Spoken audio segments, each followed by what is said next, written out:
Assalamualaikum warahmatullahi wabarakatuh. Perkenalkan, nama saya Sundayawati dari SMP Negeri 2 Longkip, Kota Subulu Salam, Provinsi Aceh, sekaligus mahasiswa PPG dalam jabatan mata pelajaran IPS kategori 1, tahap 2, tahun 2022, Universitas Negeri Malang. Pada kesempatan ini, saya akan menyampaikan tentang best practice atau praktik baik pada pelaksanaan PPG dalam jabatan dengan judul meningkatkan motivasi belajar peserta didik pada mata pelajaran IPS melalui model pembelajaran inovatif Problem Based Learning atau disingkat PBL.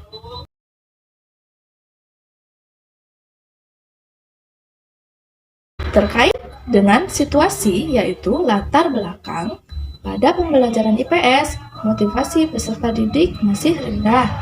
Pada hal ini terlihat dari segi peserta didik yaitu peserta didik pasif dalam mengikuti pembelajaran, terutama pembelajaran IPS.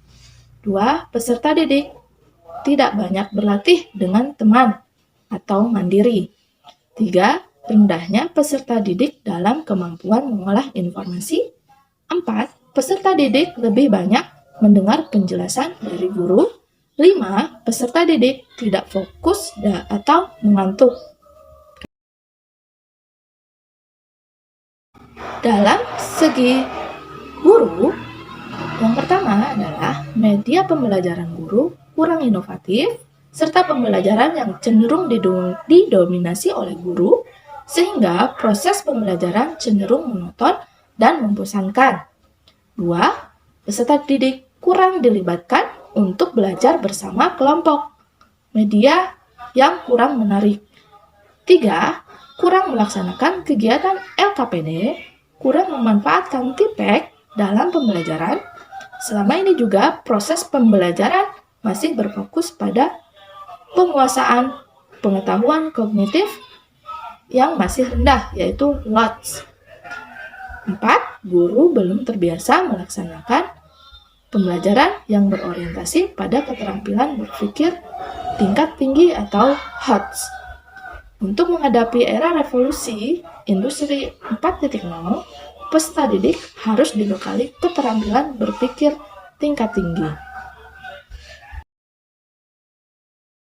Berdasarkan permasalahan di atas, praktik baik atau best practice perlu dilakukan untuk mengatasi permasalahan pembelajaran dengan menggunakan inovasi dan strategi yang tepat, sehingga pembelajaran inovatif dapat tercapai dengan baik. Peran dan tanggung jawab saya dalam praktek ini adalah sebagai peneliti dalam mengidentifikasi permasalahan yang terjadi selama proses belajar mengajar di kelas dan mencari solusi dari permasalahan tersebut. Setelah meneliti dan menemukan solusi dengan memilih model pembelajaran yang inovatif yang sesuai dengan karakter materi pembelajaran. Dalam hal ini, saya memilih model pembelajaran Problem Based Learning atau PBL. Saya khususkan di kelas 8B dan saya juga bertanggung jawab untuk melaksanakan metode dan model pembelajaran terutama dalam materi IPS yang inovatif tersebut di sekolah tempat saya bertugas, sehingga dapat meningkatkan aktivitas dan motivasi belajar peserta didik.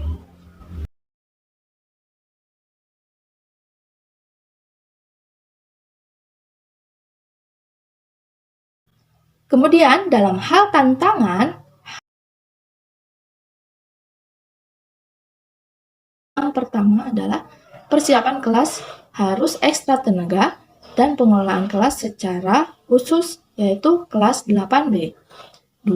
Penyesuaian jam mengajar dan jadwal PPL yang akan dilaksanakan. 3. Persiapan sarana dan prasarana seperti listrik, infokus, serta jaringan WiFi di sekolah. Hal-hal tersebut saya usahakan agar tidak terkendala. 4. Dalam proses pengambilan video, saya mendapati kendala, yaitu infokus tiba-tiba mati dan saya harus mengambil ulang video pembelajaran. Kembali, 5. Keterbatasan alat untuk mereka, yaitu HP untuk merekam pembelajaran. 6. Kendala dalam pengeditan video, terutama dengan video yang resolusi tinggi, yang membutuhkan waktu lama untuk proses pengeditan video. Kemudian 7. Masih ada peserta didik dalam kelompok yang kurang aktif dalam kegiatan diskusi karena kurang kerjasama dan kurang peduli dalam hal ini dalam proses pembelajaran. Kemudian peserta didik juga secara khusus di kelas 8B belum percaya diri untuk mempresentasikan hasil laporannya di depan kelas. Kemudian pihak yang terlibat adalah yang pertama adalah Bapak Kepala Sekolah selaku koordinator dan pengawas dalam kegiatan PPL. 2. Rekan guru sesama guru mata pelajaran IPS, dalam hal ini sebagai observer saya dalam video pembelajaran. 3. Wali kelas kelas 8B yang membantu dalam pengelompokan secara heterogen. Kemudian yang keempat, peserta didik dalam hal ini terutama adalah sebagai subjek dalam kegiatan pembelajaran IPS. Peserta didik kelas 8B. Dan 5. Peserta didik yang membantu terutama kelas 9 dalam hal proses pengambilan video pembelajaran.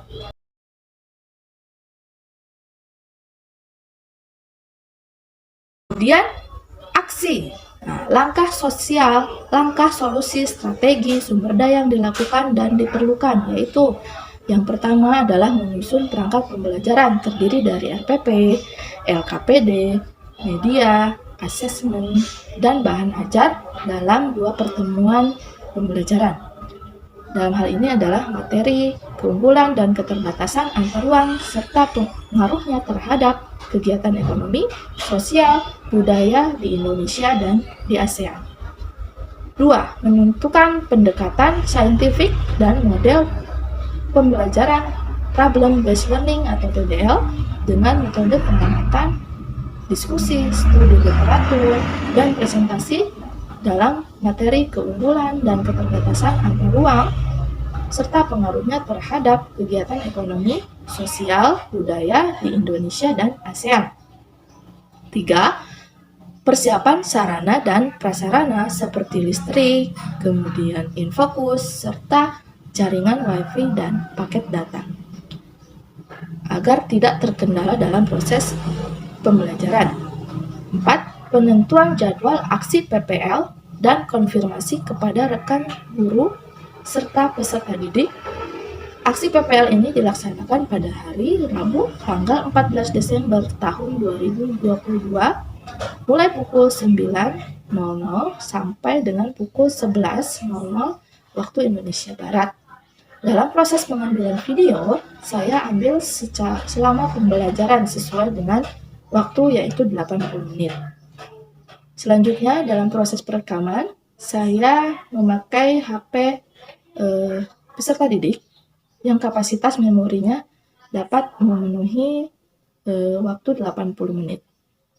Selanjutnya, dalam proses pengeditan, saya mengedit sendiri memakai aplikasi CapCut dan Canva, walaupun belum maksimal. Kemudian hasil videonya saya buat dengan 2 versi. Versi pertama adalah durasi 80 menit dan versi kedua adalah versi 20 menit. Kemudian hasil editan video tersebut saya upload di kanal YouTube dan Google Drive.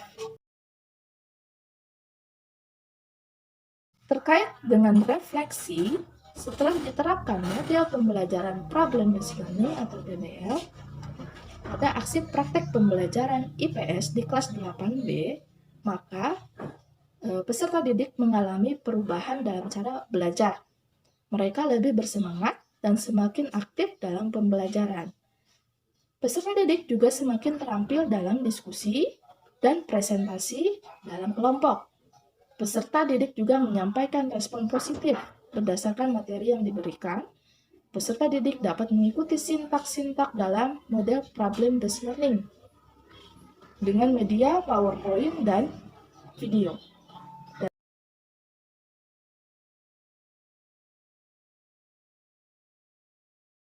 Kemudian, respon rekan guru, termasuk guru IPS sebagai M1. Mereka menyampaikan praktik baik sudah muncul dalam pelaksanaan aksi dengan beberapa keberhasilan, yaitu yang pertama, penerapan model pembelajaran sesuai dengan RPP dan bagian kegiatan mengikuti sintak problem based learning atau PBL. Kedua, video atau produk lebih menarik karena disisipkan musik dan lagu. Tiga, peserta didik sudah aktif dalam kegiatan diskusi sehingga menemukan solusi dari permasalahan yang disajikan. 4. Jumlah anggota kelompok heterogen. Di sini satu kelompok antara 4 sampai 5 orang per kelompok. Kemudian, peserta didik sudah mulai terampil berbicara, membuka, tanya jawab, dan menutup presentasi. Selanjutnya, guru bisa menggunakan tipek dalam pembelajaran. Selanjutnya, media yang digunakan yaitu audio, visual. Peserta didik sudah menerapkan 4C, bekerja sama, saling berbagi informasi, serta mendengarkan atau menggunakan ide-ide peserta didik yang lain dan lebih mandiri dalam mencari jawaban dari berbagai sumber untuk mencapai tujuan pembelajaran. Kemudian, beberapa hal yang perlu diperhatikan dalam pendampingan dan perbaikan yaitu yang pertama, peserta didik masih kurang percaya diri dalam melaksanakan presentasi di depan kelas. 2. Selama pembelajaran, guru harus tetap selalu bersemangat dan memberi motivasi kepada peserta didik selama pembelajaran. Kemudian, perlakuan LKPD agar lebih menarik lagi dan dapat dipahami oleh peserta didik. Selanjutnya, hasil video agar lebih jelas lagi dalam pengeditan, mulai dari pengambilan sudut, kemudian perekaman suara agar lebih clear atau tidak ada kebisingan. Nah, caption pada video dilengkapi mulai dari kegiatan pendahuluan, kegiatan inti, sampai kegiatan penutup. Dan terakhir, sudut perekaman video agar lebih dekat kepada objek. Kemudian, dari hasil aksi PPL, analisis, refleksi, dapat disimpulkan melalui problem-based learning dengan pendekatan saintifik dan metode pengamatan diskusi, studi literatur, dan presentasi pada materi keunggulan dan keterbatasan antar ruang, serta pengaruhnya terhadap kegiatan ekonomi, sosial, budaya di Indonesia dan ASEAN dapat meningkatkan keaktifan, keterampilan, dan hasil belajar peserta didik. Maka, berdasarkan keseluruhan cerita praktik baik atau best practice ini, saya mendapatkan pembelajaran agar terus berupaya melakukan perubahan demi kemajuan pendidikan dengan penerapan model pembelajaran yang inovatif. Demikian pemaparan tentang best practice atau praktik baik saya. Mudah-mudahan bermanfaat bagi rekan semua dan selalu semangat dan positif untuk menjadi guru profesional sehingga akan meningkatkan kualitas pendidikan kita. Sekian dari saya. Wabillahi taufiq wal hidayah. Wassalamualaikum warahmatullahi wabarakatuh.